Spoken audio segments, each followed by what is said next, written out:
Ladies and gentlemen, good afternoon, and welcome to the Joyce Center for the 4th Annual Notre Dame Forum. Our topic this year, sustainable energy. At this time, will you please welcome to the stage the President of the University of Notre Dame, Father John Jenkins. Well, welcome everyone to the 4th Annual Notre Dame Forum. These forums gather the whole university community and others for serious discussion of issues of great consequence for our world. They attempt to bring to bear learning of numerous disciplines and the moral and spiritual wisdom of great religious traditions. In past forums, we've addressed issues of interreligious dialogue, global health, and immigration. Today, we take up another challenge for this time and times of our students, sustainable energy. For me, this forum, in Yogi Berra's immortal phrase, is like déjà vu all over again. When I was a student here at Notre Dame, an undergraduate in the 1970s, sustainable energy was on everyone's mind. After the 1973 Yom Kippur Ramadan War, the oil-producing nations of OPEC embargoed oil shipments to the United States, leading to a spike in energy prices and, in turn, dramatic inflation and a suppression of economic activity. It was a tough time to find a job. Our nation responded decisively to conserve fuel. Highway speed limits went down to 55 miles per hour. Gas stations were closed on Sunday, and the nation went on daylight savings time for the whole year. Attention was directed to the search for more energy-efficient engines and alternative fuels. Yet with time, as geopolitical tensions eased and new oil sources were found, the common resolve to find sustainable energy diminished, and promising efforts to conserve fuel and develop alternative energies were set aside. Today, we use 3 times the energy we used in 1970. Yet today, as we face these questions, we simply do not have the option to defer the search for sustainable energy solution for long. More accurately, you members of the classes of 2009, 2010, 2011, and 2012, for you, that option will be taken away in your lifetimes. We must take action and make hard choices to serve the common good, rich and poor, all around the world. Our discussions today will, I hope, help us to make those decisions more informed, responsible, and wise. It's now my great pleasure to introduce a good friend and a Notre Dame alum who was one of the more intelligent voices in this area, the Chief Environmental Correspondent for NBC News, Ms. Ann Thompson.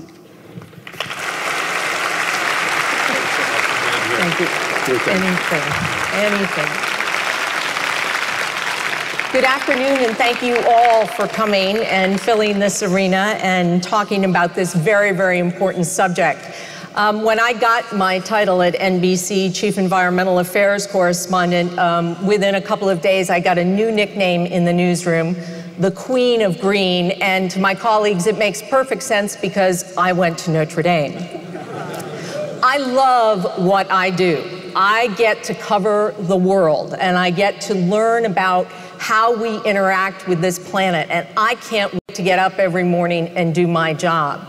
I have climbed up a ladder 27 stories high to sit on top of a wind turbine near Abilene, Texas, and feel the power of the wind that you can't see, that they say will be our future. I have rappelled down a ravine in the Costa Rican rainforest, hiked, and gone to see a micro-hydro power plant that a resort uses, so when its guests come and stay there, all they leave are footprints in the sand and not some giant carbon footprint. I have ridden a train, a biofuel train in Sweden that is powered by organic waste. And I have filled my rental car in Brazil with ethanol. I tell you this not to make you jealous of what I do, although I absolutely love what I do. I tell you this because there are solutions out there, and it is a possible thing to achieve, to have energy from clean, renewable sources. The other thing that strikes me as I travel the world is how hungry the rest of the world is for leadership from the United States on this issue. As a journalist, there are all kinds of reasons why people will talk to you. One reason is that as a journalist, you work hard to get people to talk to you, and hopefully they like you. Another reason is they like the organization that you represent. But what I have been stunned at as I've traveled the world covering the environment is that doors open to me because I am an American. And the rest of the world is hungry for our country to get involved in this issue and to lead. And so today, Father Jenkins has brought together some of the very best minds and some of the very best leaders on this issue. And what's so fascinating about energy is that the leadership in this country has not come from the government per se, but it's come from the grassroots, community groups, cities, states, and from corporate America. And you're going to hear from 4 people who represent all of that. But before we get to the questions, we must first understand the challenges. And to that end, I would ask you to direct your attention to the video screens, and we'll hear about the challenges facing this country.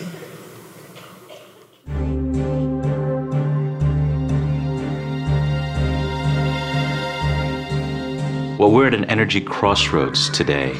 We've been trying to get by as inexpensively as we can. The oil's been cheap. We have a very high standard of living here in the United States. The United States is 5% of the world's population, but consumes 26% of the energy. Americans use 1/3 more energy than in 1970. That's 6 times more than the worldwide average. The tremendous wealth and the wonderful opportunities that we have in this country have really been built upon the energy system of the 20th century. 85% of our energy comes from coal, natural gas, and petroleum. 65% of the oil is imported. The indirect impact of our high energy consumption is weakening our economy. At current prices, that's over $700 million a day that we are spending overseas. This is the largest wealth transfer in the history of the world. Almost 1/3 of total U.S. energy is used for transportation. 97% of that depends on petroleum. Saudi Arabia has about 25% of the world's conventional oil reserves, and its 4 immediate neighbors have all of the rest of what's called cheap and easy oil. We certainly see American foreign policy influenced by where there is and isn't oil. Worldwide energy consumption will grow 40 to 50% by 2030. Developing countries like China and India use more than 40% of global energy. Demand increases as people move into the middle class. Usually when people start to make about $5,000 a year, they can start purchasing cars. We are now seeing that starting to happen in countries around the world at an unprecedented pace. World population doubled in the last 50 years, but car ownership increased 10 times. Still, almost 1/4 of the world's 6.7 billion people live with little or no access to modern energy. It's mostly places like Sub-Saharan Africa, South Asia, parts of the Caribbean, where it's women and girls who walk miles a day to get crop residue, twigs, or cow dung. 1.6 million women and children die prematurely using these fuels indoors. But health issues are not just beyond our borders. Here in the richest country on earth, most of the polluters are, in terms of factories, you'll find that they tend to be located in neighborhoods that are disproportionately poor, disproportionately minority groups. This is not, I think, some sort of racist plot, but this is a nature of how power works and money talks, and really raises questions about environmental justice. Burning fossil fuels creates carbon dioxide, a gas implicated in global climate change. The United States emits carbon dioxide worldwide. Something over 95% of the greenhouse gas emissions that we produce are a result of energy production or use. There's no way that we're going to change from using 85% fossil fuels to 15% fossil fuels in anything but decades. There's no silver bullet. There's no single technology that's going to rescue us. We need to have a range of them. Currently, renewables are 47% biomass, 44% hydropower, 6% geothermal, 2% wind, 1% solar. Each renewable method has pros and cons. Biomass is produced locally, but is not sustainable using food crops. Prime hydropower locations are already in use. Geothermal, wind, and solar suffer from geographic challenges. The hottest, windiest, and sunniest spots in the U.S. are far from power distribution lines. Nuclear, while not a renewable, produces little carbon dioxide.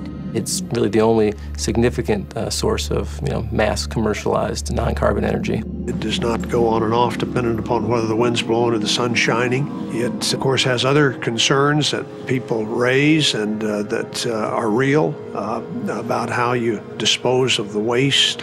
The fact that we are going to be faced with continued use of fossil fuels for some amount of time is an important point that a lot of people don't appreciate. They say, let's just quit using fossil fuels and that'll solve all our problems. There's no way we can meet our energy demands with renewables at the moment. Much of our household energy goes to waste. An incandescent bulb only converts 2% of power into light. 25% of heating and cooling escapes from our homes. Within 2 years, 20% of all household energy will be used to keep appliances in standby mode. The unsexy truth about this issue is that most of the progress we can make in the near term is on improved efficiency. Can we, in fact, maintain our lifestyle, but do it in cars that go 3 times farther on a gallon of gasoline? Do it in homes that are just as comfortable but use half as much electric power. Solutions must come from a variety of sources: government, corporations, and individuals. This is a moment of tremendous challenge, but also one of opportunity. Energy is the thing that is going to determine everything in our lives this century. We don't need to sit and freeze in the dark in order to solve our energy problems, but we have to do a lot of things smarter than we have in the past. And now, our panelists. First is Ms. Majora Carter. She created green spaces in New York, and she's now working on creating green jobs across this country. She is the founder of the Sustainable South Bronx, which helps environmentally challenged urban communities go green. And she is now president of a green-collar consulting firm, Majora Carter Group. Welcome.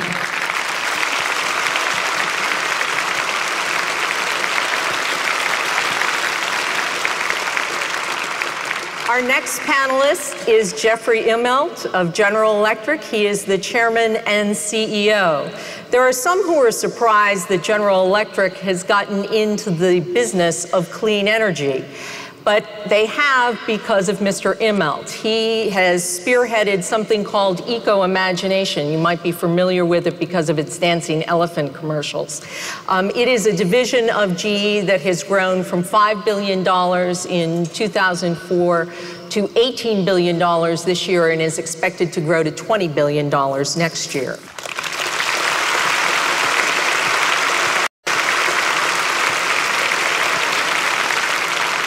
Our third panelist is Dr. Ernest Moniz. He is the director of MIT's Energy Initiative. And he is also famous for being an undersecretary of energy for the Clinton administration.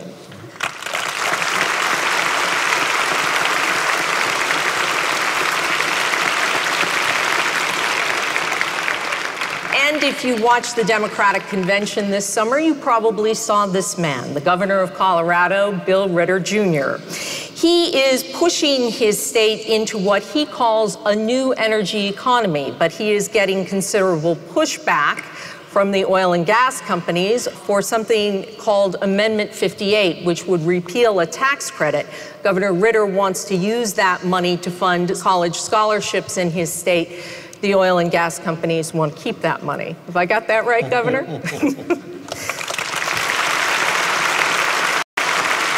Now, before we get to the questions, each one of our panelists is going to introduce themselves to you and sort of lay out their vision for energy in America. And we are going to start with Majora Carter. Majora. Thanks.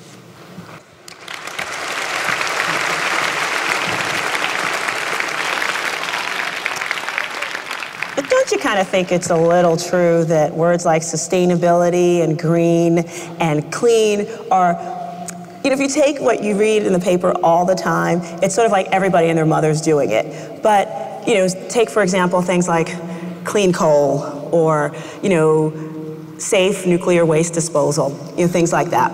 But those of us in the know full well that those kind of words and what they really mean on the ground, you know, for everyday average Americans, which is most of us, that's easier said than done. The current crisis we find ourselves in today and addressing has been felt in the ghettos of our cities and our country for decades now. Whatever economic progress we've experienced has come on the backs of our nation's poor. It's a subsidy of epic proportions. The climate crisis is the end result of concentrating dirty industrial design on top of people who have had very little power to influence, let alone stop it. Transportation, energy production, waste, and sewage processing are point sources for the greenhouse gases that we're all trying to curb right now. And it would be wonderful to think, like, what if we had actually located like all of those noxious facilities in very wealthy communities as quickly as we did in poor ones? We would have had a clean, green energy economy a long, long time ago. But we didn't. And because of that, we've got health issues such as asthma. And asthma, yes, it is a respiratory disease, but don't forget that the lungs are connected to the brain and the heart. One of the causes of that epidemic is also having an effect on young people's minds. Columbia University showed in a recent study that learning disabilities were directly related to proximity to fossil fuel emission sources from things like power plants and trucking and waste processing. And many poor children who do poorly in school end up going to jail in this country. And that might have something to do with the fact that America, as 5% of the world's population, not only produces 25% of its greenhouse gases, but also 25% of the world's incarcerated. Our tax dollars pay into the correction system, but some people are paying because of our poor planning decisions with their freedom. And one's heart and soul pay the price as well. Less trees, less open space, less beauty, less hope in one's life. When people get out of jail and go back to the marginalized communities that they came from, which often don't have any jobs there either, they go back to jail. In New York City, for example, 2/3 of them do. But here's what we discovered at Sustainable South Bronx about 5 years ago. When you put people to work fixing the environmental problems of our shared world, suddenly men getting out of jail and welfare mothers who'd never had a job before suddenly become alive to the world around them. And they see the world and act in it in very different ways. They know that they have traveled from societal burden to environmental hero, and they feel great about it. I had the pleasure of watching that happen every day while I ran that organization. And teaching the skills was the easy part. You know, teaching them to understand the urban forestry management, how they can deal with stormwater mitigation and also urban heat island stuff. Believe me, they kind of got that. That was the easy part. The hard part was helping people, preparing people who've been economically neglected for generations to get and keep a job is hard. But it's easier when you have this kind of agenda. When you're solving two problems at once, poverty alleviation and environmental remediation. I am really proud to have started one of the nation's first green job training and placement systems. It was born in the South Bronx, and just like the previous generation that actually gave us hip-hop, this is going to spread. I moved on from Sustainable South Bronx to start the Majora Carter Group because I want to help municipalities, rural, urban, suburban, and ex-urban, you name it, around the country and around the world, unlock their own green-collar potential. But I will never forget where I come from, but there is a national need for this. Now think about it. If you feel and you know that you've got nothing to offer or anything to gain by being a part of a community, and there's no predictable outcome to the effort that you exert, And what you're going to see at the end of the day, violence is going to happen. I don't care if it's the Middle East, I don't care if it's the inner cities, in this country, or if you're living in the foothills in Appalachia, underneath the shadow of what used to be a mountaintop that's been cut off to extract coal. In the same decade that we've seen such supposed economic growth, we've also seen poor people of all colors getting poorer and the communities that they live in getting more and more toxic. There is a misconception out there that in order to grow our economy, we're going to have to do business as usual or at least go really, really slow.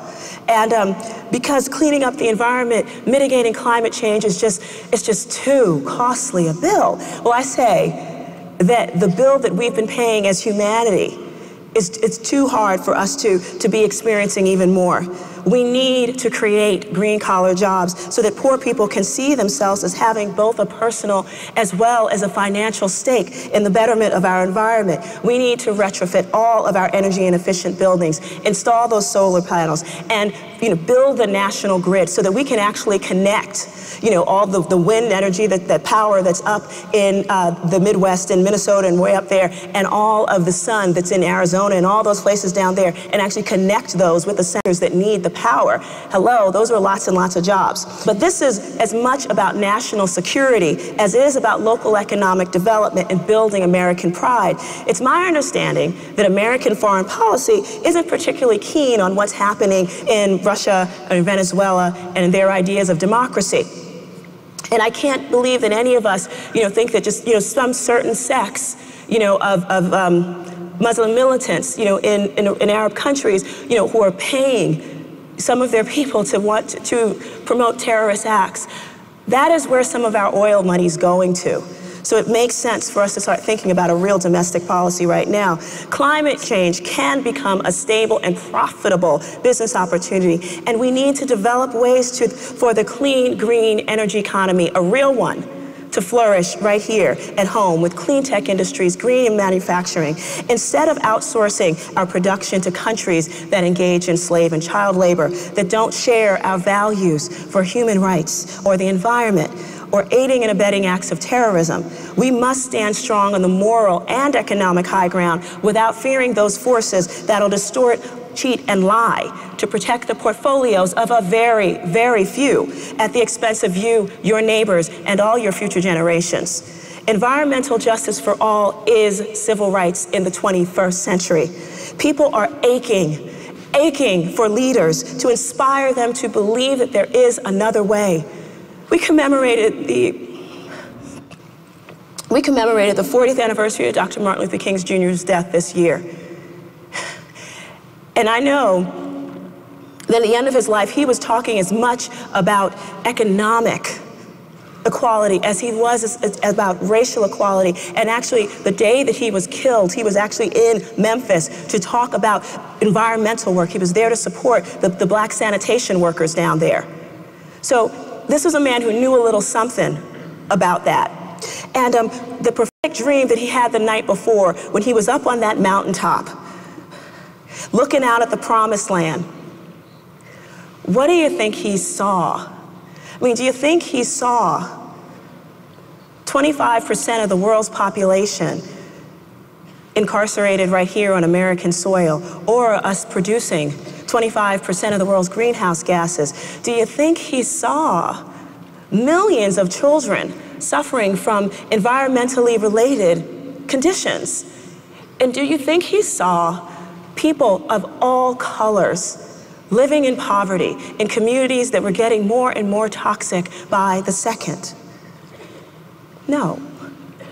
What he saw was a future that was green for all of us, my friends. It wasn't black, it wasn't white, it wasn't red or brown or yellow. And I know that because I was there, and I know that many of you, all of you, were there too, because aren't we tired of building tributes to all of our collective failures? And don't we want to build monuments to hope and possibility? Thank you.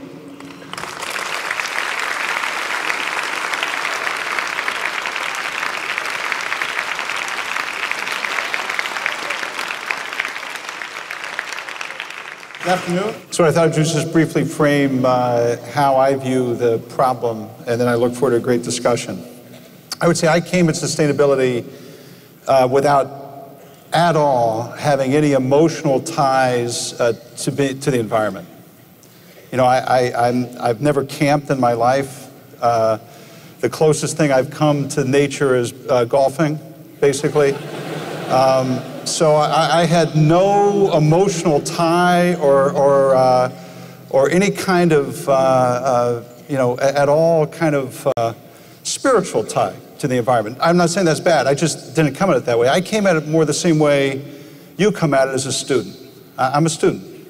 I like to learn about things. I like to solve problems. The things I learned in college, like you're learning here at Notre Dame, are the same ways I kind of run my life and my business today. I'm a student.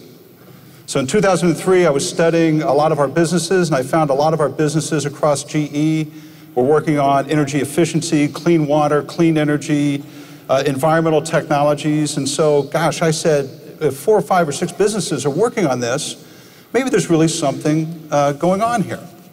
And we basically, at that time, at the end of 2003, created 4 teams.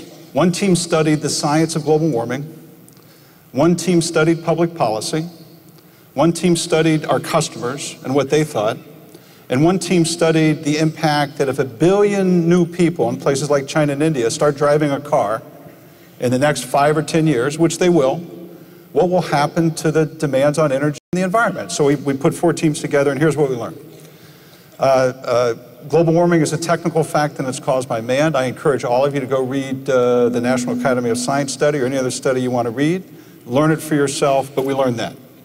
The second thing we learned was that the mood of public policy and the mood of the nation has changed. One thing I've learned in being in business for almost 30 years is that when society changes its mind, you fight it at your own peril. And this is a place where the societies in Europe, now in the United States and in Asia, have largely changed their mind. So you better get in front of it or you're going to get smashed by it. That's what we learned. We learned that our customers were looking for leadership, and our customers wanted technical solutions, and they would rather have those first and not last. So we learned that our customers were very appreciative. And the last thing we learned was that the draw of population growth and of population expanding to be wealthier around the world was going to have a massive impact on the need for energy, strains on the environment, strains on water. There's going to be shortage of all those things. And so we said, boy, we better get ready for that. So we looked at it purely as a student, purely as a student.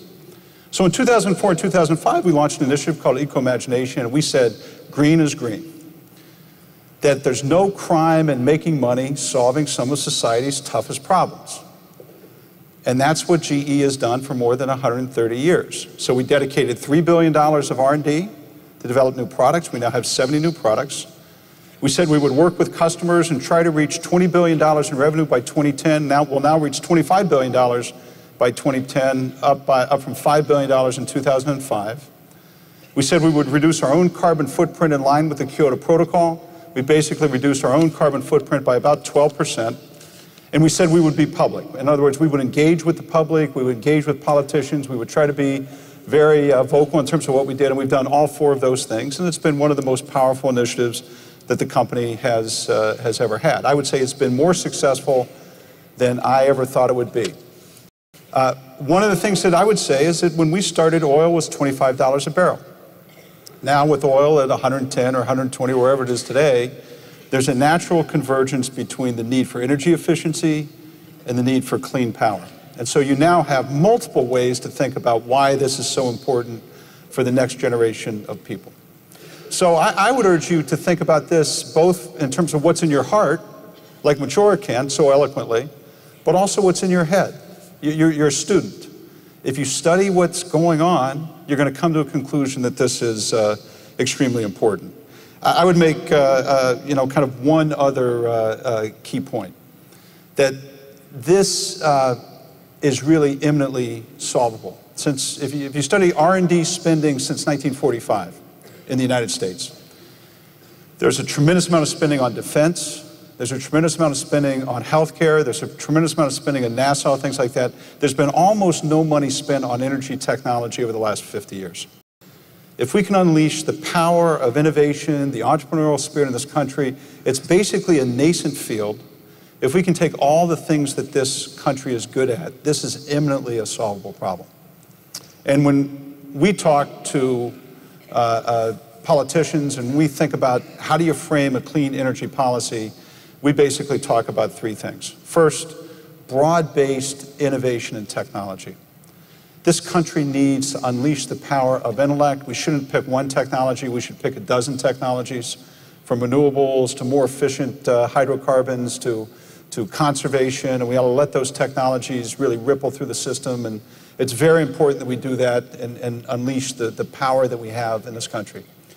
The second thing is we should look at it as an economic power. You know, this is a way for this country to be competitive. It's a way to create jobs. Let me tell you, the renewable energy industry, the clean power industry is going to create tens of thousands of new jobs. When I stand here today, I know I stand before between 100 and 150 future G employees. And I want you to know you're here today for a reason, and I'm here for a reason. And you're going to go to work on clean power. You know, we're creating jobs, and this is going to be a tremendous aspect and a tremendous way to grow. And the last thing is clean energy is a public policy.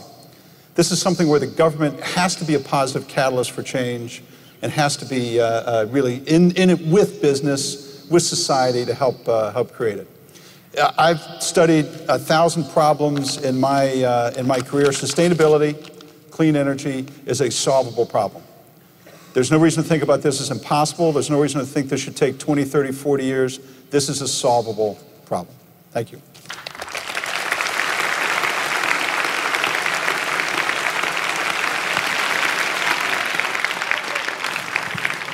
Well, I want to thank Father John and all our Notre Dame colleagues for the open-mindedness to invite a Boston College boy here to this symposium, and Ann for saying famous, not infamous, with regard to my DOE tenure. I'd like to try to touch on 3 points on this issue of charting a sustainable energy future. First, why do we need that future? Secondly, what's our pathway to get there? And third, what are some of the technology, business model, and policy innovations to enable us to realize that future in time and at scale? Before commenting on those three, though, first let me give my kind of one sentence, it's kind of a German sentence, a bit long, characterization of the energy business today. Highly capitalized, multi-trillion-dollar per year, commodity business with incredible supply chains, providing essential services to all levels of society, thereby inviting extensive regulation and complex politics. And I would argue that every part of that sentence is important as you think about the energy business and what it's going to take to reach this energy future that we all want sooner rather than later. So first of all, why do we need to think about this future? Well, this will be a fairly short discussion. In a campaign season as we are now in, perhaps a good slogan is, it's the carbon stupid. Now, there are two reasons for that, however. One is the obvious one in terms of carbon emissions and the enormous risks of climate change. I know it'll come as a shock to say that there's gambling going on in the House, but that's what we're doing. We are gambling on what kind of warming, what kind of consequences, environmental consequences, are going to ensue by continuing the current path. Just a little thing like, say, melting the Himalayan glaciers would have some consequences from India all the way through Southeast Asia, as just one very simple example. And the other point about climate change I'll just mention is the ticking clock. CO2 has a, roughly speaking, millennial timescale in the atmosphere, so it's a cumulative problem. We are spending the budget, and if one takes even what I would term the outer limits of prudence, say doubling of pre-industrial concentrations, we should have it in our mind, the clock runs out by mid-century. When you go back to that definition of the energy business today and its high degree of inertia, that means starting today is the only prescription for success if we are to meet our goals, again, at scale in a timely way. Now, the second reason why it's the carbon stupid is actually security. After all, the insecurity of the industrialized world is about acquiring carbon-rich fuels. So the message there is, I believe that if we are going to move forward in this pathway, what we need to do is to find the synergies of bringing together our environmental concerns and our security concerns to move a very complex system, I don't mean technically, I mean politically, forward to the goals that we want to pursue. Frankly, I think we are all sitting here kind of watching a movie of a slow motion energy, water, food, population, security train wreck to come, instead of, in fact, taking action to change the ending of that film. Which brings us around to some of the things that we have to do. What's the pathway? First, we need to face, I believe, the fact that, of course, fossil fuels are not going away in this half-century, for sure. I think many of you know the well-known Saudi oil minister quote of the 70s, that the Stone Age didn't end for lack of stones, and the oil age won't lack for end of oil. And that's true. The issue is, what kinds of alternative technologies can we develop that are cost competitive in a marketplace conditioned by things like carbon cap and trade systems to be competitive and to displace fossil fuels, but they will continue. The fact is that we have not found any better way of storing hydrogen than by attaching them to carbon atoms. And so until we find new technologies, the very attractive attributes of fossil fuels, particularly globally, will continue. So we have three things we have to do. One is, clearly, we have to address the efficiency and conservation opportunities, which are probably those with the nearest term major opportunities. Use fossil fuels more efficiently, use less of them to accomplish our goals. Secondly, we clearly need to not only develop technologies, but to demonstrate and deploy at large scale very low carbon technologies, nuclear power, renewables, solar, wind, geothermal, waves. And I must say, in my view, looking a few decades down the road perhaps, my bets go with solar as really having a tremendous opportunity, and I believe cost reductions that are proceeding at a pace much more rapid than many think today. The third is, we are going to be using fossil fuels. We need to get into much more effective carbon management.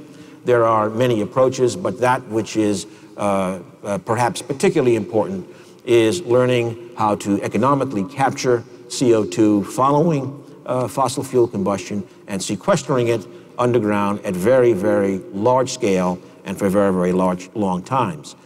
I will use that as an example. The development of sequestration and the associated technologies is an example of where we are, frankly, not displaying the sense of urgency that we need to get this technology developed, demonstrated, deployed in a new, still to be developed regulatory regime to get this technology in place. Frankly, we are going through the motions without putting in place an effective program. We need to change that, and hopefully in the next administration, of whichever flavor, that will begin to change dramatically. Third point, a few comments on innovations. Now, obviously, accelerating technology innovation, as Jeff mentioned, is clearly very important, a much more robust R&D program. One, by the way, perhaps self-serving for most of us here, one which has to engage our universities much more strongly than has been the case until recently. We also need a much more aggressive, publicly funded major demonstration program. And here I would say at least one of the campaigns has the right number. The number we're talking about is $150 billion or so of public investment over the next decade. That's an enormous amount for or sounds like an enormous amount for the appropriations activity in Congress, but on the scale of the energy business is actually peanuts, and we have to find a way of getting there. But also in terms of innovation, we are now seeing about $6 billion a year in the United States in venture capital going into clean technology. This is an enormous change. And this is introducing something that has not been common in that business I described up front. Kind of a risk-taking mentality, an idea that if you want to score goals, you got to shoot. A goalie stops a lot of them, but a couple get in. This is energizing the energy business, and it's great.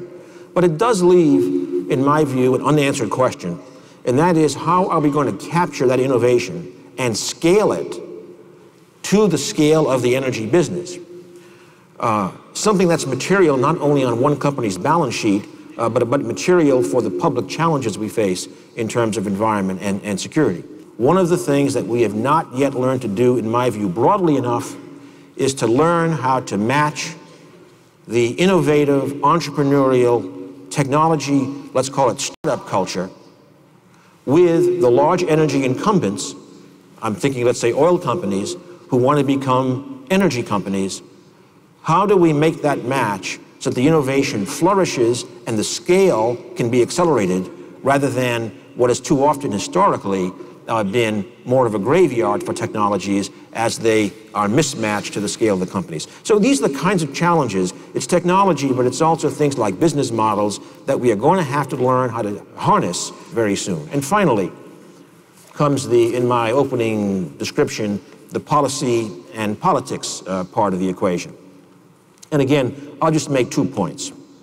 Clearly, implementing a robust carbon policy is important. I would argue that if done well, it will have relatively modest economic impact, but we cannot hide the fact that there are distributional issues. There are winners and losers. Many of those will be correlated with regional issues. We must embrace this as a fact and not ignore it if we are going to move our political system to really addressing the problem. And secondly, my last point is that some question whether the words energy policy are not oxymoronic. Well, it's because energy policy is really the integration of energy concerns with environmental policy, foreign policy, security policy, fiscal policy, industrial policy, agricultural policy, on and on and on. We do not have a Congress or administration structured to make those integrative assessments to move forward with real energy policy. One thing we could do is to, hopefully the next president, for example, could appoint someone at the level of the National Security Advisor as an energy advisor, to be a convening force across the government. Use that to work with Congress. I don't know the answer, that's a suggestion, but clearly we need to address both these distribution issues and these organizational issues if we are going to come together on a time scale that matters to reach that sustainable energy future. Thank you.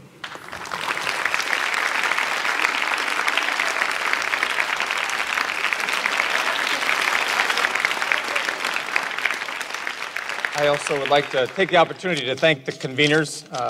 Father John, thank you for inviting me to be a part of this forum. I come at this from a couple of different perspectives, and I'll talk about the first of those perspectives as a father of 4 children. My oldest is 22, my youngest is 15, so I have 4 children at 7-year span, and in thinking about their future, I am absolutely convinced that they will consume energy in an entirely different way than I have through the course of my lifetime up to today. They have to. They have to really, for all of the reasons that have been described, but significantly because of the carbon footprint we as Americans have and we as Americans leave. And really, with the emerging economies around the world, the potential for the carbon footprint to grow if we don't change the way we consume energy and don't really lead the world in the way we change energy, then the future, as you would know it, as a 22-year-old or a 15-year-old, is completely different. We have to change. We must change. And I think the generation of people who are my children and the generation of students that you have at the University of Notre Dame are people who will experience a different way of consuming energy, which also means that we will experience a different way in this country, and I believe around the world, of producing energy. So that's the first perspective as a father of 4 kids. But really, it's as well as the governor of a state. And I was only elected a year and a half ago. When I began campaigning, I really looked at the state of Colorado and said, oh, this is a great state. It has abundant natural resources. We have oil, we have natural gas, we have coal. But we also have abundant wind and abundant solar. And really, we're the 4th best state for geothermal possibilities. And yet we were not making really any use of those resources. And it occurred to me that as a governor of this state, put in a leadership position, you could really create what I call a new energy economy.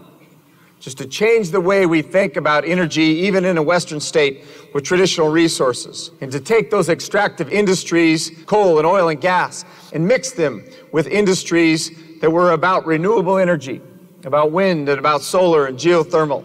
So we began talking about the new energy economy, and I actually filmed my first TV commercial as governor in a wind farm in southeastern Colorado. And the tagline was that the future of Colorado is building wind farms and wheat fields and making Colorado University's research leader in renewable energy. And in a short 16 months, we've been able to see the fruits of your efforts if, in fact, you as a leader gather people around you who are really smart about this issue and really passionate about the issue, and you make it known to the rest of the world that you want to be a leader in the area of renewable energy and really a national and an international leader. In the first legislative session, we said, well, we already have a renewable portfolio standard, meaning the amount of renewable energy that must flow from your utilities. We have an RPS, but we're going to double it. We're going to make the world know that we're serious as a state about renewable energy. And so we doubled it. And 20% of our energy must be from renewable resources, not counting hydro, by 2020. That was significant. People said, well, there's a transmission issue. We said, what's the impediment? Well, it takes so long and it's costly to build out transmission, and utilities can't pass that on to their ratepayers. We had 2 different bills that we passed in that first legislative session that said, let utilities accelerate their cost recovery if it's renewable energy, because we want to inspire the build out of that. Let rural electric associations borrow against future income. They hadn't been able to do that. This year we passed a law for net metering that hadn't existed in Colorado that said if you produce renewables and you can actually put it onto the grid, then your meter's going to turn backwards. We put in place a tax credit. We put in place a clean energy fund. I signed 2 different executive orders that were about the greening of government and how we as a state can lead by example by ensuring that our buildings were insulated, by promoting efficiency, promoting conservation, and as we build out, to ensure that we are building green buildings. As well, a second one that looked at our fleets and asked the question, how we transition to a different fuel usage in government. And then I put in place a climate action plan, something people would have said was impossible in a state like Colorado 10 years ago. A climate action plan that says, this is a different day. We put in place the United States' first agricultural sequestration program, so that if you use what we call a low-till or a no-till method of farming, you can actually sequester carbons and become part of the market for carbon credits and carbon trading. We did all those things and said, this is a state that's going to make a difference in terms of how we view the abilities of renewable energy, conservation and efficiency, and we're going to create an economy around it. So just this past summer, Vestas, it's a Danish company, came to Colorado. It's announced 2,500 new jobs building wind towers. First North American manufacturing plant for Vestas. It's one of the world's largest construction and manufacturing companies for wind towers. 4 manufacturing plants up and down the Front Range. ConocoPhillips said we're going to really put thousands of jobs in Colorado around research and development for alternative fuels. We have the National Renewable Energy Laboratory and this collaboratory of schools, of colleges that are a part of that, because research and development is key to our being able to really figure out how to maximize the use of renewables, maximize conservation, maximize efficiency. And so we built that around an economy, and we're watching the economy grow and grow and grow around this. And so we call it the new energy economy. And it's the way we as a country must think, not just as the state of Colorado or even states that have renewable resources. We must think about this nationwide, how we create an economy around creating a different energy future. So my 3 fellow panelists have all, I think, eloquently stated the things that we need to do going forward. I would suggest we think about it this way, and it comes really from a trip that Majority and I were on to the Arctic. There were a group of us that went to the Arctic to really study the issues around climate change. And at the end of the day, we were on a boat called the Endeavor.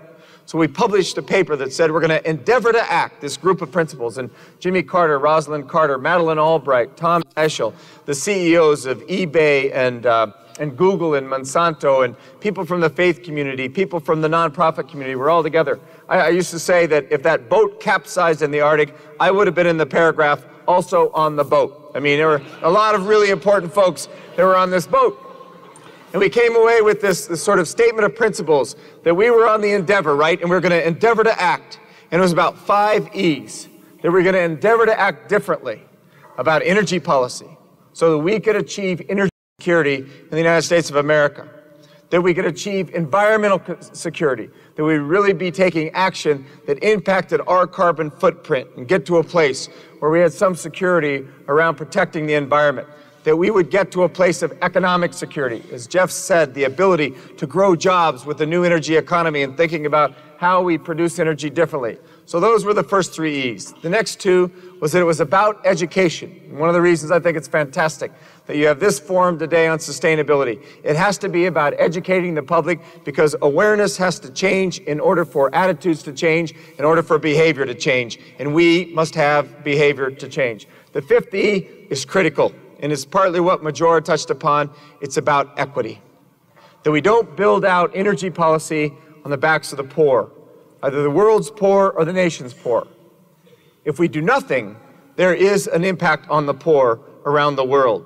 There are hundreds of millions of people who live in coastal areas that are impoverished and who are impacted in a significant way about rising oceans. If we do nothing, if we build out an energy policy to solve this issue and we don't think about equity and equity for the poor and how we involve them in the economy, how we ensure that their energy prices aren't such that they carve into their already fixed incomes.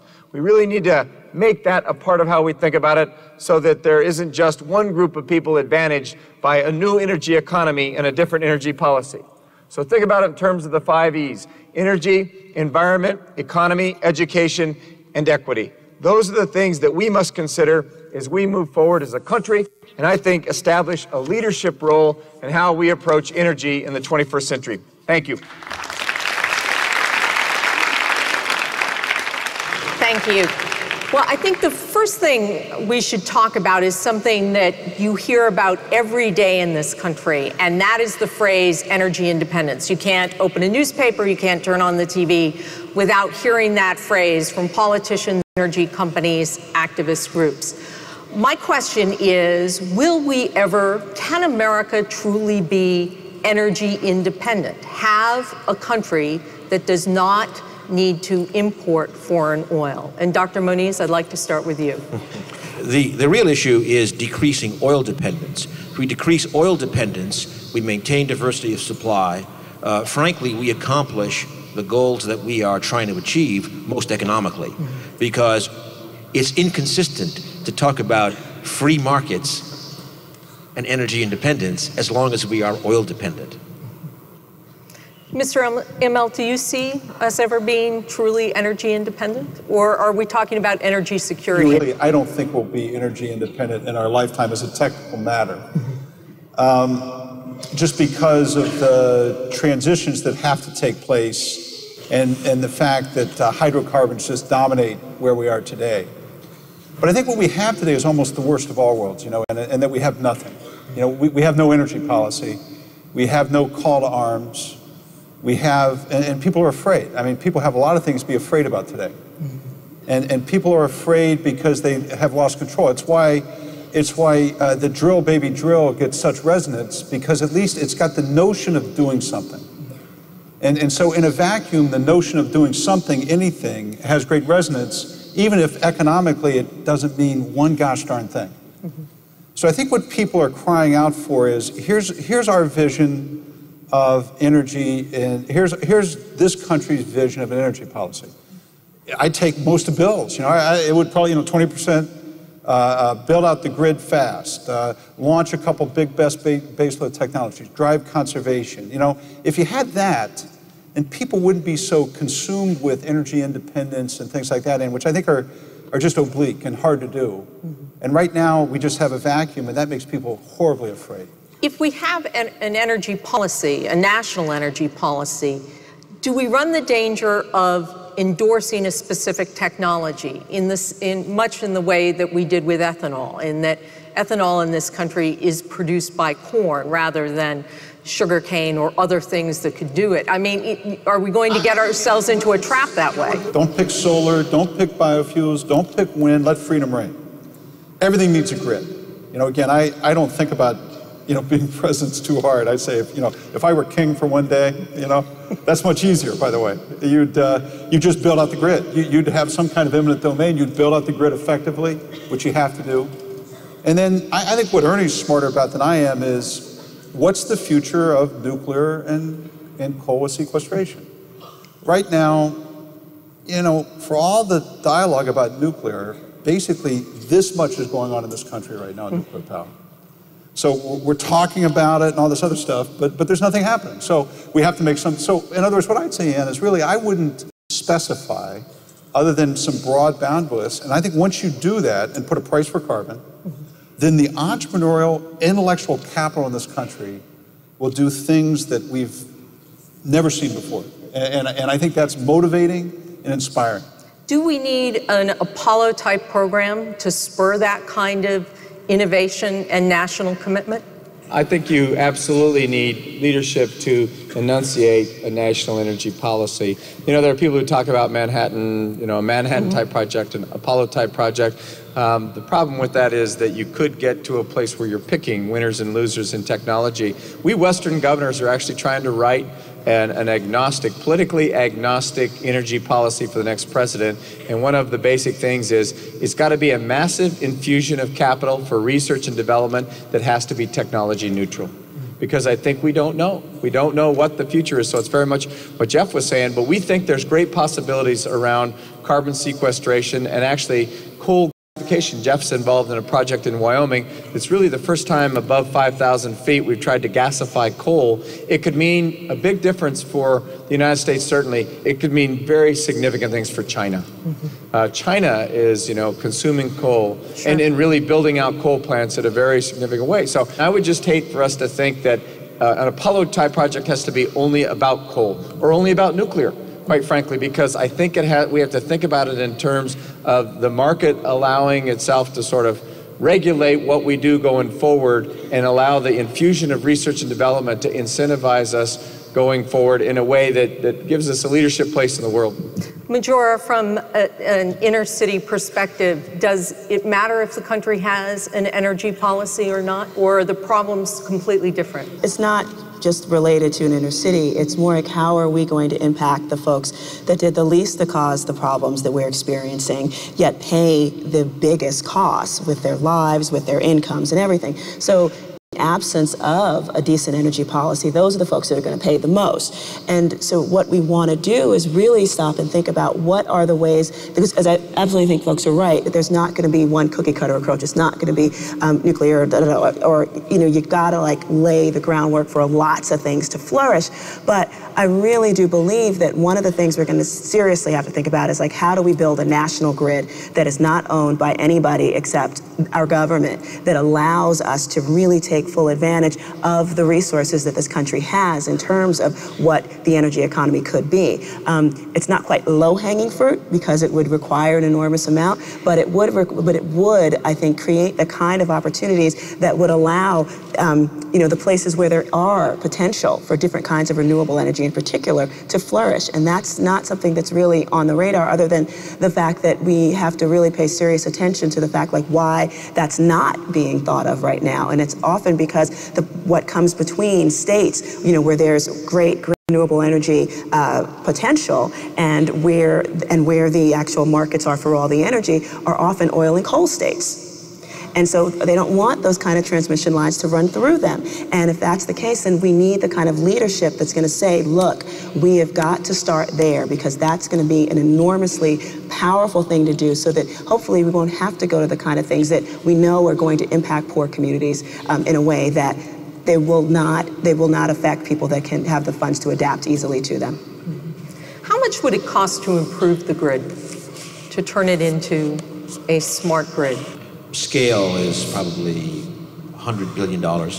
For example, today, there is a line to be built between Norway and the Netherlands to do exactly the issue of balancing out Netherlands wind and Norway's hydro. So these technologies can be implemented if we have the will.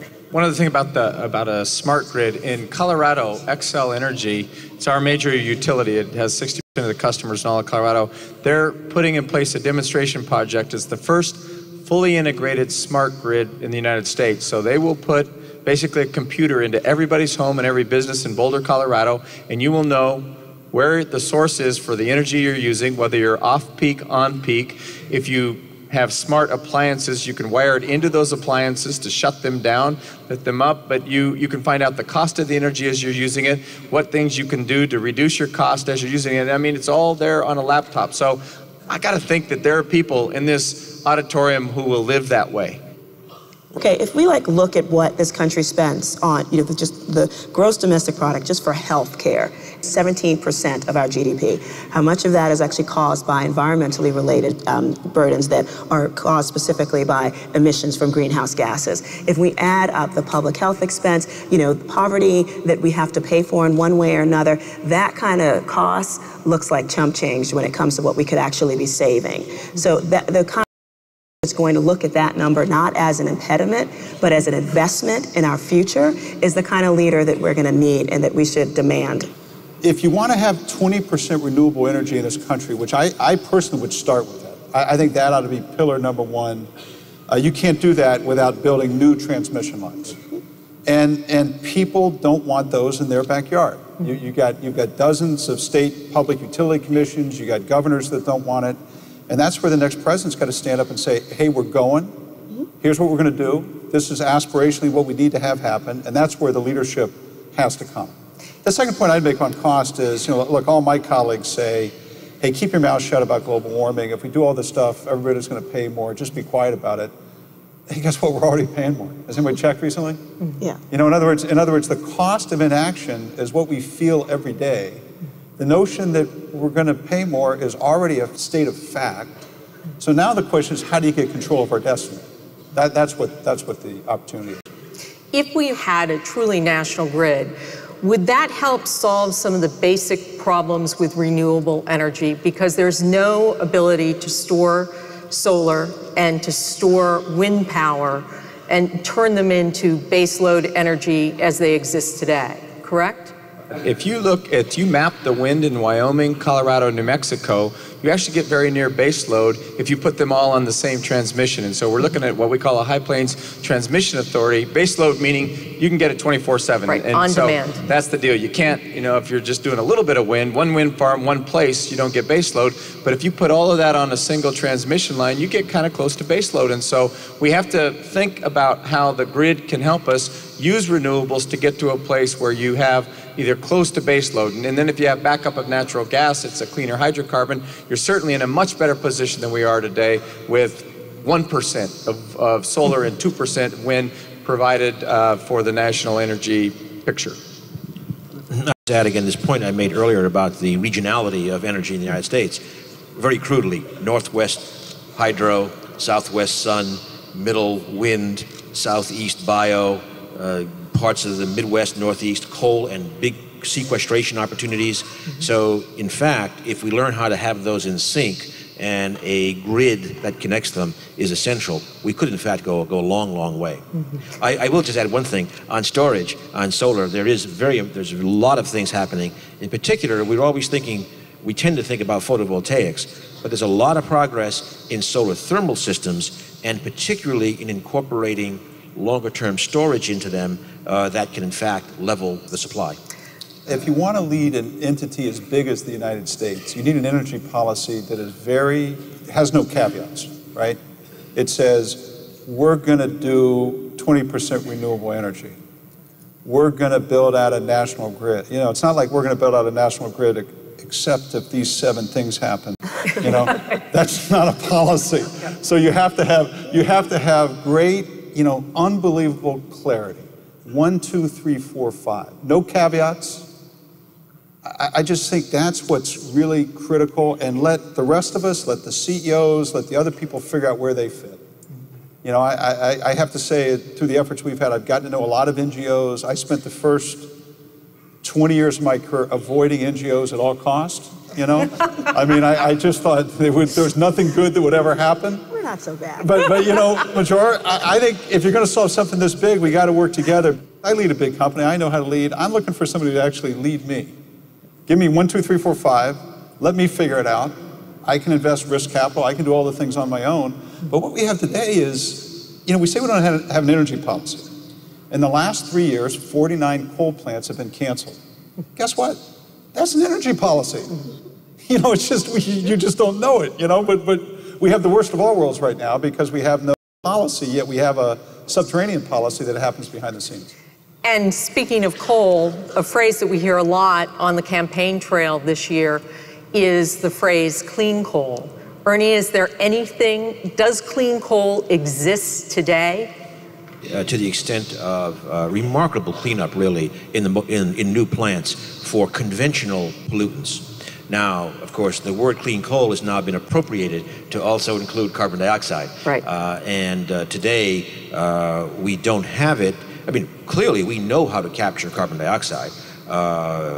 Conventional coal plants or in one of Jeff's new gasification plants. But we have no structure, no legal basis, no regulatory structure, no demonstration of actually managing the carbon dioxide after you've captured it. So we need to do two things.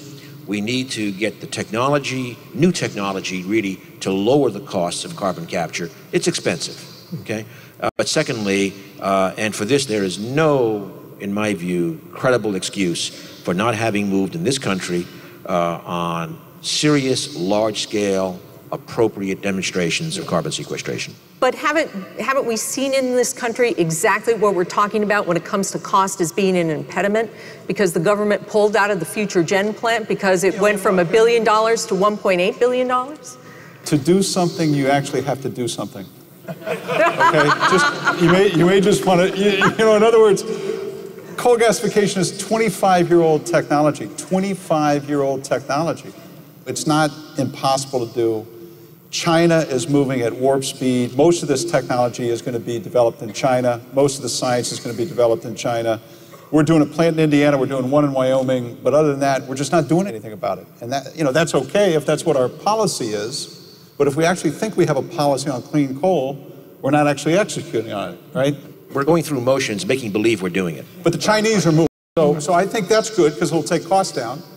And maybe there'll be things we learn in China that we can bring back over here, and that's okay too, Ann. But I'm fuel agnostic fundamentally. We try to be ready no matter where the world goes, but we just aren't doing anything about any of this stuff. Let's take a look at what our audience today, what they think about some of the issues that we've been talking about. The first is it feasible for the United States to become independent of foreign oil? And here's what the results say. They say we're not optimistic. 39% of you think we could become independent of foreign oil in 25 years. 27% say it's 10 years. 24% of you think it's not possible at all. What's the best way to convince Americans to reduce their energy consumption? Here are your options. Taxes, free market, education, none of the above. All of the above. 24% of you said all of the above. 22% of you thought taxes are a good idea. Free market, 20%. Education, 19%. And none of the above got 14%. One of the things that strikes me when I hear the conversations about how we go forward in this country, nobody talks about conservation. It seems to be a dirty word in this country. And so my question to you is, how do you sell the idea of conservation to a society that has always believed bigger is better? And don't you tell me what to do. Majora? Just helping people understand their self-interest tied up to it, not only in a decreased energy bill, but also just think about the buildings, especially in urban areas. We lose, about 50 to 80% of the energy simply because of our inefficiently designed buildings. Those buildings are not going to become efficient suddenly overnight. And Little Green Fairy's not going to come down and make it better. People are going to have to do some of that work. Part of the new green energy economy is helping to make people a part of that. Those are green jobs. A green job is any job that has a net benefit to the environment. And these things are not going to happen without people doing it. We're experiencing a huge economic boom, allegedly. Well, not after last week.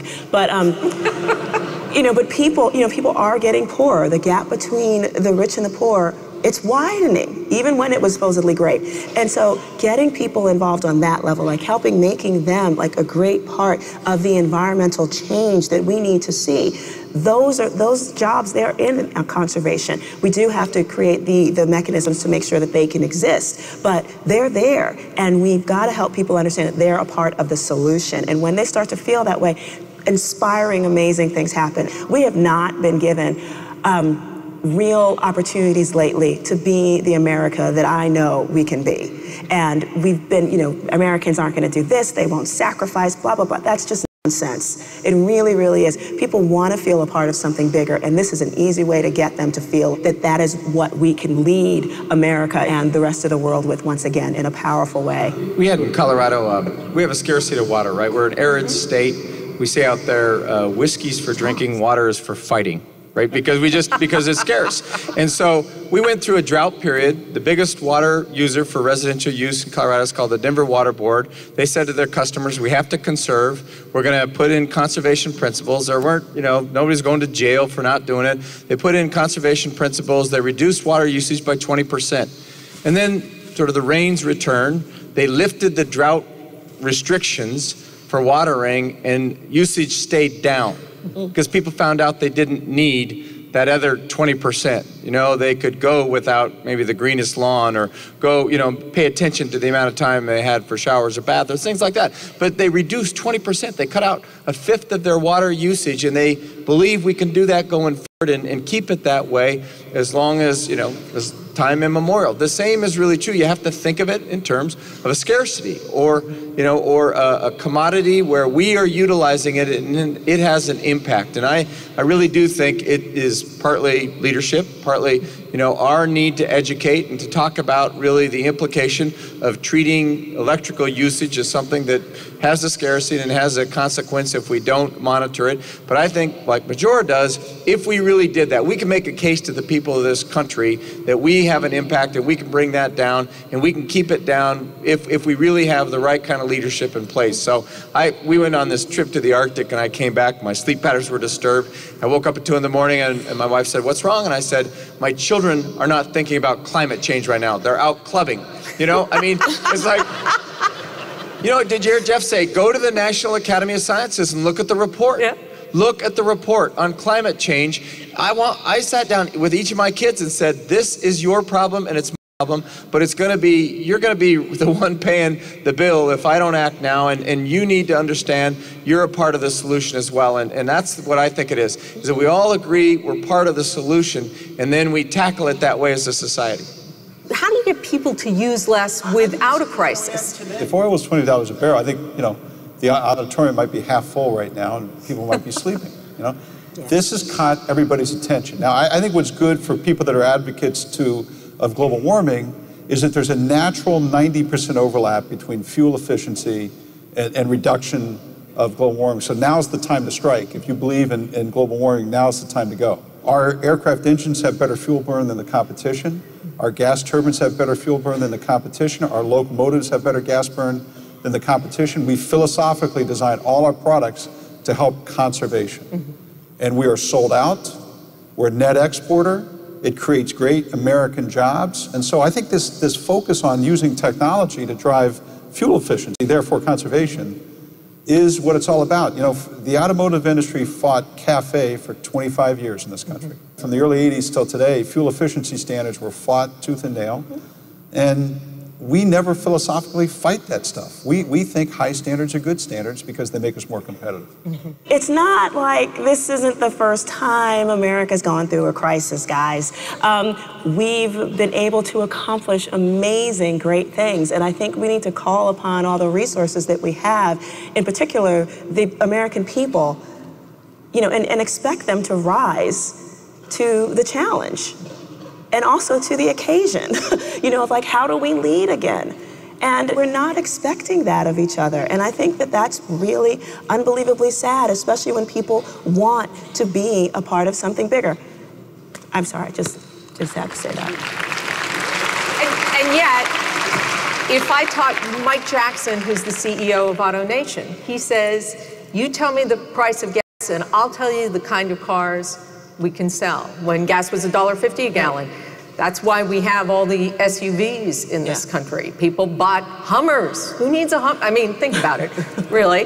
But I mean, people bought Hummers. People didn't want to buy small, fuel-efficient cars until gas got to $4 a gallon. So why is it that we have to wait until there's a crisis? Why aren't we more proactive, and how do we convince ourselves to be more proactive without always waiting for a crisis? Part of it goes back to the leadership issue, and it can start with the next president, but it's also with Congress. The fact is, not generally recognized that the efficiency of our internal combustion engines for autos has continuously improved. We've had an enormous improvement in efficiency over the last, say, 20 years. We have not had an improvement in the utilization of fuel because we did not have the standards in which the standards kept up with the technology. So instead, all those efficiency gains were traded away for higher performance, 575 horsepower, with a more efficient engine than fuel economy. So we need to basically decide what are the public goods, not be crazy about it, but fundamentally put them in to things like efficiency standards that keep up with technology, and it would have an enormous impact. Technology is a good thing. And you can make your own choices about how fast you implement it, but if you implement it fast, that's the future. I'll give you Jimmy Carter's answer. President Jimmy Carter. In 1979, he had the country headed to a fuel efficiency standard of 27.5 miles by the end of his second term. And he lost an election. What he would say is that President Reagan, in his first year, wiped out what he had as the fuel efficiency goals. So in 1981, they were wiped out, and we didn't move as a country. And part of it was the cheap price of fuel, and part of it was just a different sort of ideology or a different philosophy between Carter and Reagan about the kinds of market controls you could put in place to get you to the place you thought you needed to go. And we lacked really, for the last 25 years, a vision in this country about where we were going to wind up tomorrow. Like this year, we just didn't have it. Now, other countries did a little better in automobiles, right? Japan probably did a much better job in thinking about this than we did, and it's why the Toyota Prius is such a popular car, and you can turn in an SUV in Colorado and get a Prius, but you get nothing for the SUV because the automakers were not inspired by government policy to think that way. And I'm a person who thinks, I think Jeff and I talked a little bit about this before, government policy can be a catalyst, but you need a vision about where you're going. And the problem is that I think we lost ground in the last 2.5 decades over some really serious issues that we're facing now, and people just didn't believe were imminent or were coming to us. But in selling your vision, you call your economy the new energy economy. You don't call it a green economy. Why? Well, I tell you, in Colorado, there's a specific reason, because there was a pejorative context to green. If you were an environmentalist, there are a lot of people who were on the political spectrum, they were centrist and they thought of you as a tree hugger, And so this is about opportunity. And really, we get to the same place. We have really environmentally friendly policies, but it's about building an economy and creating jobs. And we're taking and building wind farms in agricultural areas that have been distressed, but farmers are getting $5,000 a turbine to put this on their land, and so it's this great income for them, and we don't need to fight the fight about whether or not it's gonna be an environmental mandate. It's gonna be about opportunity, and we've been able to do that without fighting some of the old 1980s wars. We have 3 more panelists who are going to join us, and 2 of them come to us from the university right here. The first is Frank Incropera, who is the former dean of Notre Dame's College of Engineering. Frank, if you would come up. And he is followed by Lourdes Long. She is a senior here at Notre Dame, and she is head of Green ND. And finally, we have Sister Anne Veronica Horner-Ho, who is a Holy Cross sister, and she gets the award for coming from the farthest away. She comes to us from Sao Paulo, Brazil. Frank, I know you want to talk more about nuclear energy and its role as we move forward. I'd like to throw out 2 things. one having to do with nuclear energy and the other having to do with coal. I don't think we can get to where we want to be in the year 2050 without extensive use of both of those fuels. In the case of nuclear energy, if we hope to make substantive contributions to reducing our greenhouse gas emissions, I think we have to use nuclear energy more than we're using it now. But of course, there's the issue of wastes. And related to that issue, there are some aspects that I'd like your thoughts on. Should this nation consider fuel reprocessing and going back to a closed fuel cycle? What do we do about storing the waste? Do we continue to do it on site, or do we rely or ask for some leadership at the national level to make sure that we have a central repository where we can store many of these wastes? And then there's the issue of proliferation. But before you address that issue, I'd like to talk about coal.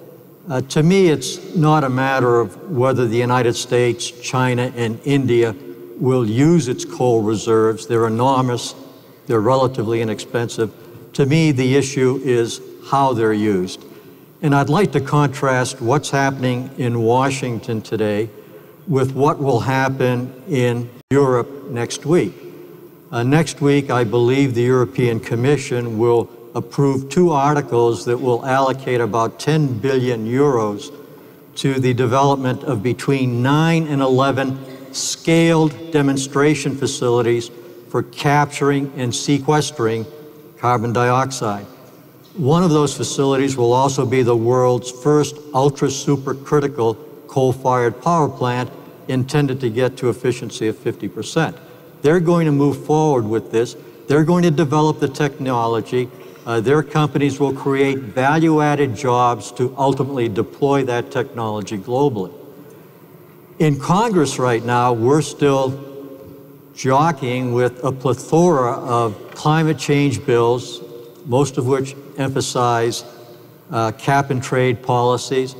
And my fear is that there will be cost containment measures in these bills, and what I see is something like $10 per ton of carbon dioxide, when I think Ernie will tell us that it's going to take at least $60 per ton of carbon dioxide to capture and sequester the carbon. So I see coming out of Congress a measure that will have no contribution whatsoever, no incentives to really deploy these kinds of technologies.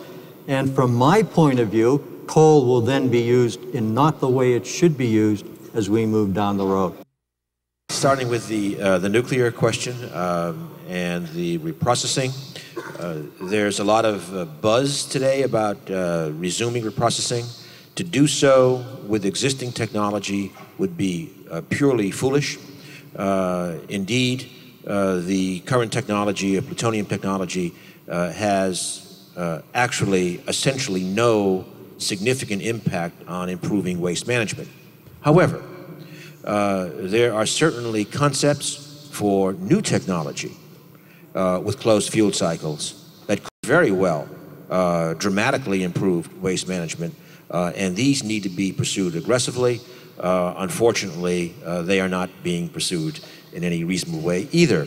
However, in the end, what I would suggest, well, the position that we take is that we kind of got off, frankly, on the wrong foot on waste management. What we should be doing on a technical basis is engineering, let's call it century-long managed storage as part of any future open or closed fuel cycle.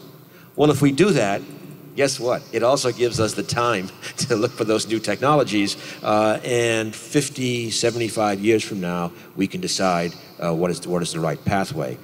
That's a long discussion, Frank, we can have later. On coal, first of all, I would corroborate that I do say $60 is kind of a number for what it would take to levelize right now a new coal plant with capture, with as opposed to just building an old plant and paying the tax. Mm-hmm. The reality is, if we have a new cap and trade system with a cap on cost, you're absolutely right. It may not provide a strong technology changing signal, but it will give a signal. and I think it will have beneficial effects, but the reality is we'll have to layer on top of it a whole bunch of additional policies. Renewable portfolio standards. In principle, we don't even want that, in the sense that if we had a real cap on carbon, that would just be the economic outcome. Let's face it, it's a messy system, politics, and we're going to have multiple kinds of regulations and costs, and we just hope we kind of muddle through to the right direction. If you believe in things like electric vehicles, the demand that electric vehicles would place on the system, you can't get there without really big investments in nuclear and coal. And I would break them down in two ways and maybe be very pragmatic about it.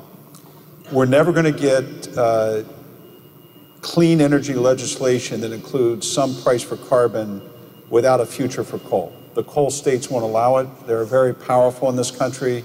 And so if you want to see something really happen, we better find a future for coal, or else it just won't happen. So I think coal has its own resonance because of where we are. Again, if you just study data, right, if you just looked at this purely logically, nuclear power has probably been the most effective fuel source in this country. There's a 2003 study by MIT. I would urge everybody to read it on nuclear power. It's kind of the definitive Bible. Ernie was one of the guys that did it. It's very clear intellectually, but emotionally, the will doesn't exist. The government's going to have to put $100 billion into nuclear and clean coal to get it really launched in this country. A utility in the U.S. might have a $30 billion market cap. One nuclear project, $6 billion.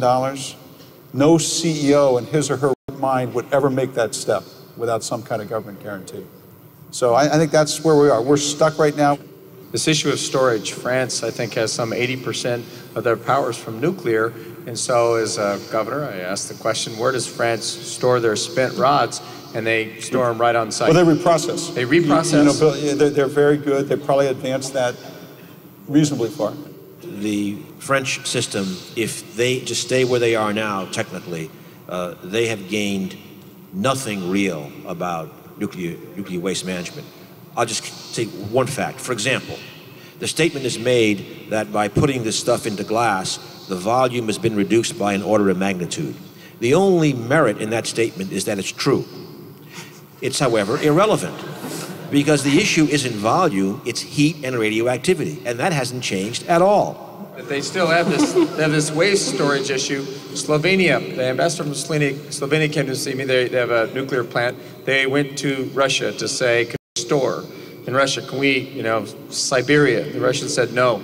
We have Yucca Mountain. It's in Nevada. It is intended as a waste storage site for nuclear. It has no spent rod stored in it in Yucca Mountain because Nevada resists that. And so there is some resistance in this country, state to state to state, about building out nuclear without figuring out the storage question. And it becomes this really important political question. We need leadership, though, Bill. Yeah. Really, I think the next president has to say clearly what he believes. The next president is going to have to be the project manager of the first nuclear power plant that gets built I really in this believe country. that. And there can't be caveats, right? If you stand up, if you watch the debates, and one of the candidates stands up and says, look, I'm for nuclear power, except these 17 things have to happen. He's not for nuclear power. Right.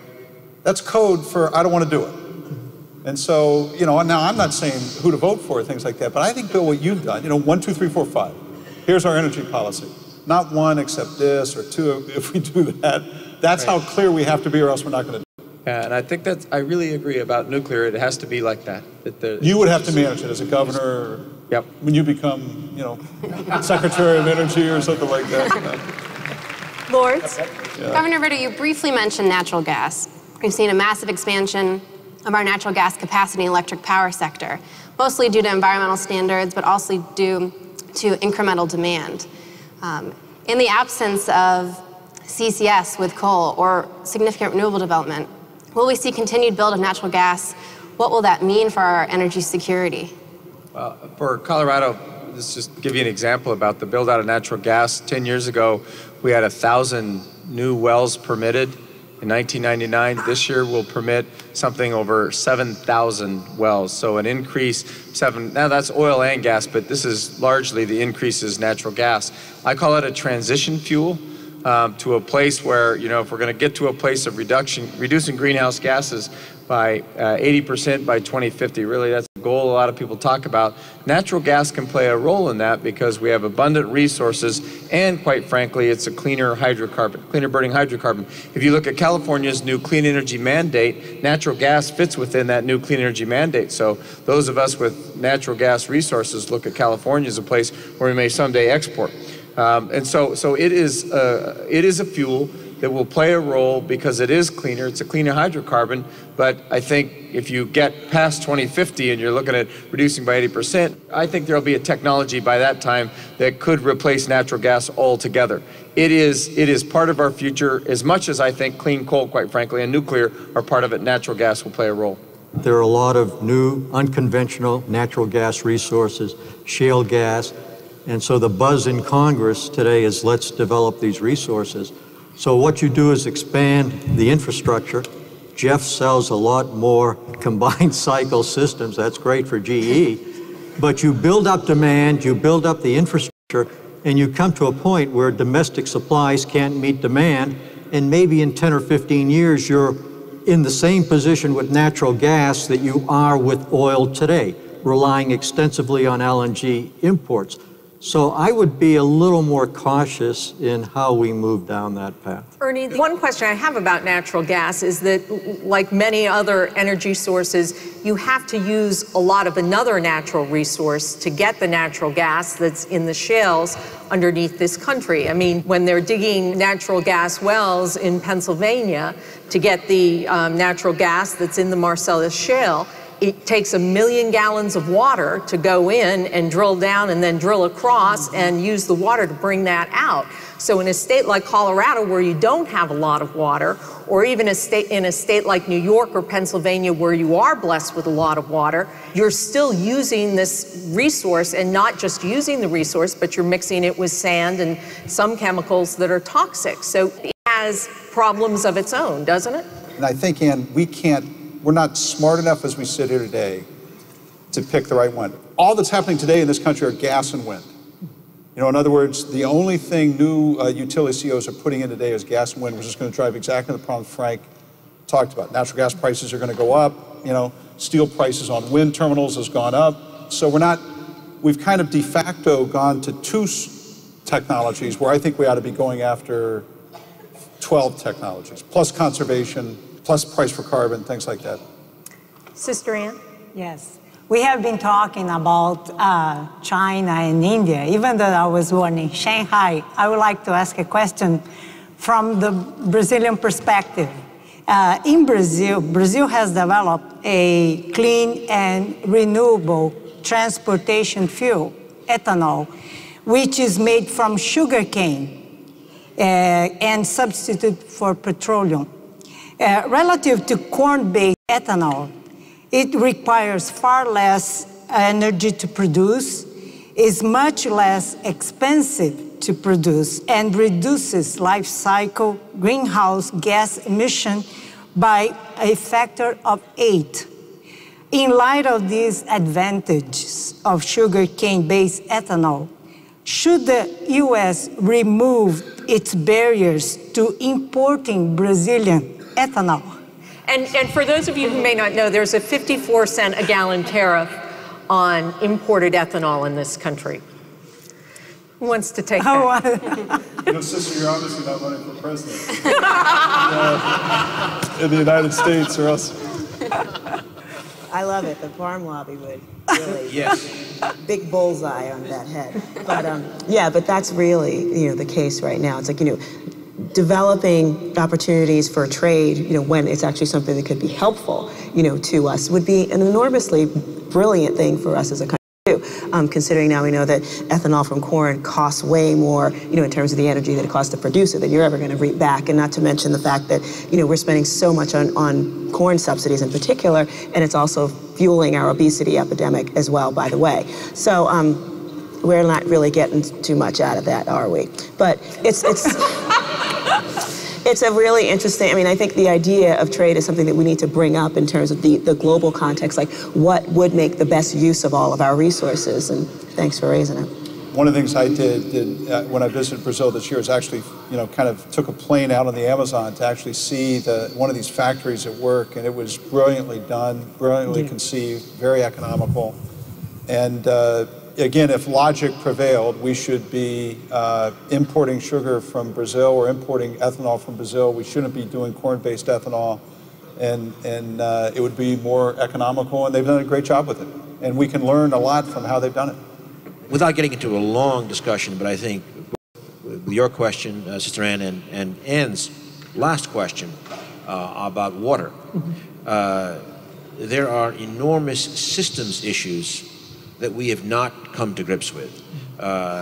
So if I extrapolate to a world that tries to displace a large fraction of its fuel by biofuels, be it Brazilian ethanol or other, preferably cellulosic in the future, it's still, we have not confronted as I mentioned briefly, the energy, food, water, security, nexus. These are hard problems. We do not know how we scale them up.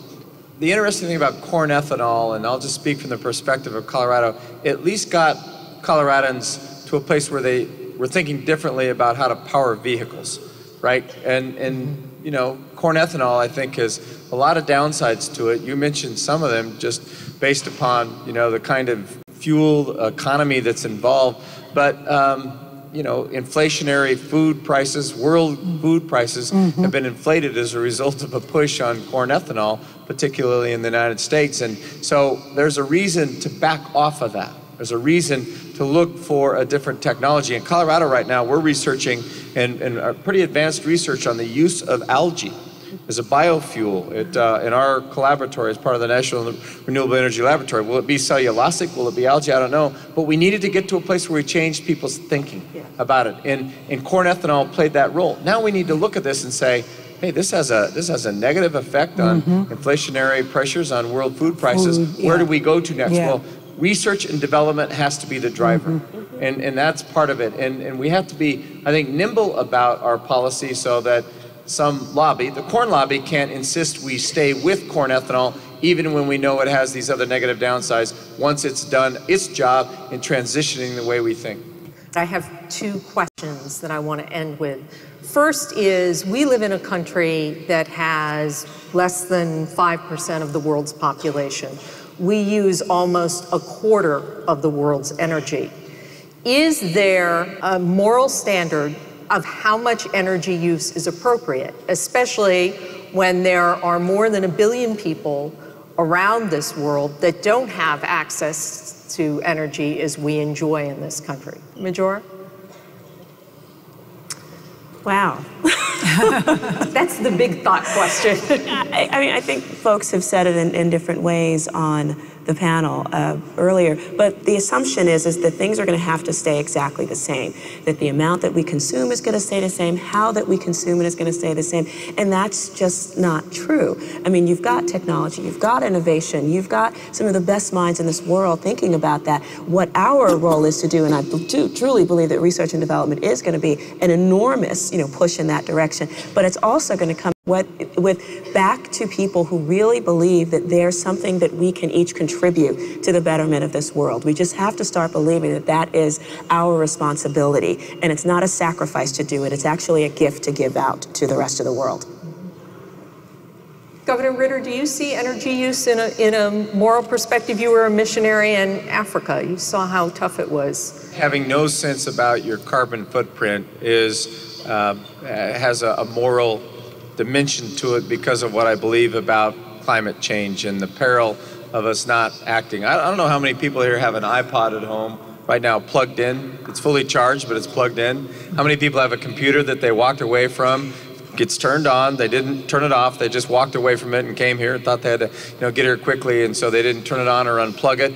I mean, it's phones, it's iPods, it's Blackberries, it's all this technology we have, quite frankly, that is creating a great demand on the system and is totally unnecessary. That's just a little starting place, but it would make a difference for all of us to begin thinking that way. I hope my children follow me around and turn out lights that I leave on instead of me doing it for them. That's what I think, is that you begin to be very sensitive and have an attitude on little things, and that will ultimately, I think, cause us to have a culture that thinks differently about it. And yes, it has a moral dimension because of the carbon footprint. The question is our standard of living going to go down? That's the question.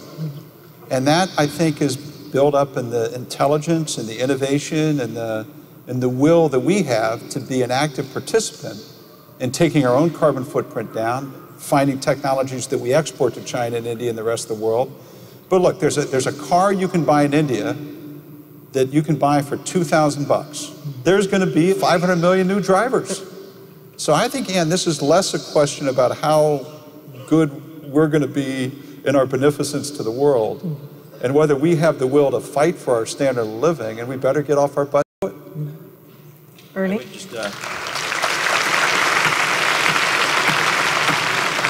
I would just add maybe two comments. One is that I would not assign a moral standard to energy use. I would assign it to things like carbon emissions. But if we can get zero carbon or whatever other collateral issues there are that diminish the public good, well then that is a moral issue. Secondly, when we come to the issue of China, India, hopefully Africa, other developing parts of the world, the real trick is not only do we have a challenge of developing these alternative technologies, but we have got to make them on their own economically competitive if they are going to be adopted in those countries. Frankly, as Europe has demonstrated, and we may demonstrate soon, we can afford to pay more. A lot of places can't, and they have the aspirations that Jeff just referred to. So that, to me, is a real moral imperative on the technology side. It's not just getting super-duper nice gizmos. It is getting them to be competitive. I'm sorry, but the reason why oil is $100 a barrel today has nothing to do with the United States. Nothing. Zero. The incremental consumer today is in China. But we're the biggest consumers of oil. How can it not have anything to do with us? The journey from $25 to $150, right? If you just plot the U.S. consumption on that, there's no correlation. But if you plot this unbelievable exponential growth that's going on in the emerging world, that really is, that's $80 of the price. So that's what I just, again, you ask a great question and you make a great point. I'm not trying to denigrate the point, but just to say, the emerging world is a technical reality. This is going to happen one way or the other. The question is, does it reduce our standard of living? I think there is a moral issue associated with the use of energy, particularly since in the United States, 85% of the energy that we use is derived from fossil fuels, and globally that's a little more than 80%. These are non-renewable resources, and they're very vital resources. So there's at least a generational ethics issue, because in this country, I think we use these resources recklessly. And I think the greater the extent to which we use them, the less that's going to be available for future generations. You look at energy intensity figures, energy use per GDP, and we come out very poorly relative to other OECD countries. And you look at these countries, whether it's Ireland, Switzerland, Germany, France, their energy intensity is better than a half of ours, and their standard of living is very high. And you look at energy consumption, the rate of energy consumption per person, we're almost 12 kilowatt society. Switzerland is close to 5, and they have aspirations to be a 2 kilowatt per person society. They're not going to get there, but it's part of the national consciousness to do things to make progress towards getting there. So I want to get back to what Governor Ritter said. I think we need to pay more attention to how we use energy in this country. I just have to clarify. Again, Frank. That's the difference between being at Notre Dame and coming from Boston. That's right. I said, there is a moral dimension to using energy the way we are currently using energy. But it's not because of the energy per se, it's because of the collateral issues. That's all I'm saying. And also with Jeff, I mean, I agree with you on the oil price is not entirely driven by China, but that's a major part of it. But that just says, again, that reinforces the point that unless we have a technology that lets them do what they want to do, which has things like low carbon footprints and is essentially matches performance and economics, it's going to be a long time until we see major impact. The interesting thing is we don't even talk about the rest of the emerging world. I mean, we're not talking about Africa. Africa could catch hold here. There's a great deal of excitement, but there's also peril.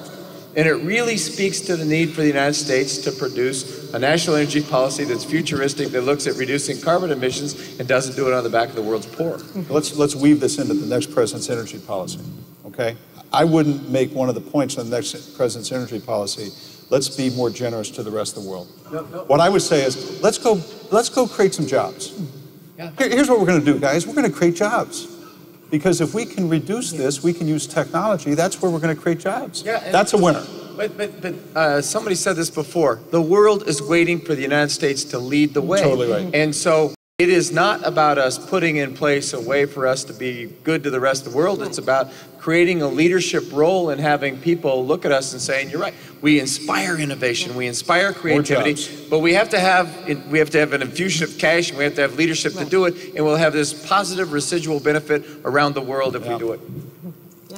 Our audience has been so wonderful to sit here and listen to us all this afternoon. So before we leave, I would like each of you to give them one thing that they can do in their lives when they go home tonight or over the next couple of days that will help put them and this country on a path to cleaner energy.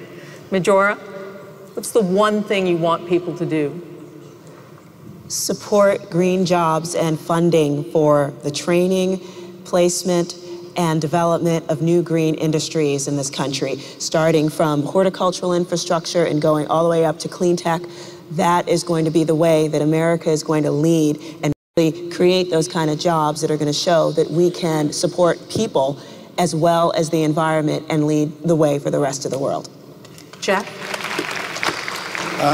I'm a big fan of technology and innovation. I just think the power of the human spirit and mind is incredibly powerful. You know, the last couple weeks has been shocking to see, has been carnage when you turn on the TV. Can you imagine where this country would be if we put the same emphasis over the last 25 years on technical innovation that we put on financial innovation? It would be in a very different place. And I think the one good thing that can come out of the situation that we're seeing today is a renewal, not just in our universities, but in our society, that values engineering, that values science, that values problem solving, that values the things that can do this, because this is solvable. Look, I've made a career of looking at tough business problems. This one can be solved. So I just leave you with that. Ernie? Well, I would first of all address my comments, I guess, to the students. And I'll just note that at MIT also we have an energy club, which is just shows such incredible dedication to wanting to apply their talents to solving these energy, environmental, and equity problems. Lourdes and was at, and a group from Notre Dame was at MIT this year, and I know that the similar spirit is here, and we see it in the audience, and I think the main message is carry on. You got the right message. It's your world, and you have got to help get the values in terms of how we handle energy, environment, equity, integrated into our society more firmly than they are, and to integrate them into our political system more than has been apparent in the last years. I would begin by doing the what seem to be small things and pay attention to your own energy consumption and how you can reduce that. That's how cultures are built or how cultures are changed, and I really do think we have to think differently about how we consume energy. And then I would just say you put pressure on your political leadership to be part of that shift in how we think about energy usage and energy production. I think this country is going to be a leader, and I think we're going to inspire innovation, and we're going to inspire a different level of creativity than we have in the past. But I think that can very much be driven not just from political leadership, but also from people throughout the country saying we need a different culture, and we can start very small, but we're going to put a lot of pressure on decision makers to ensure that they hear us.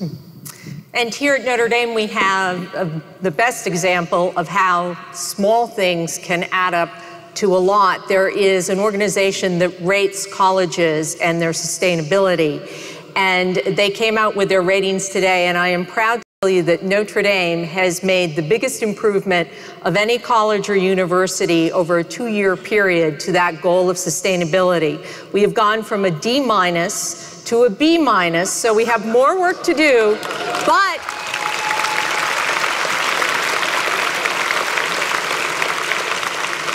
the best part is, for student involvement, you got an A. So congratulations, go Irish, and thank you very much. Thank you, panel.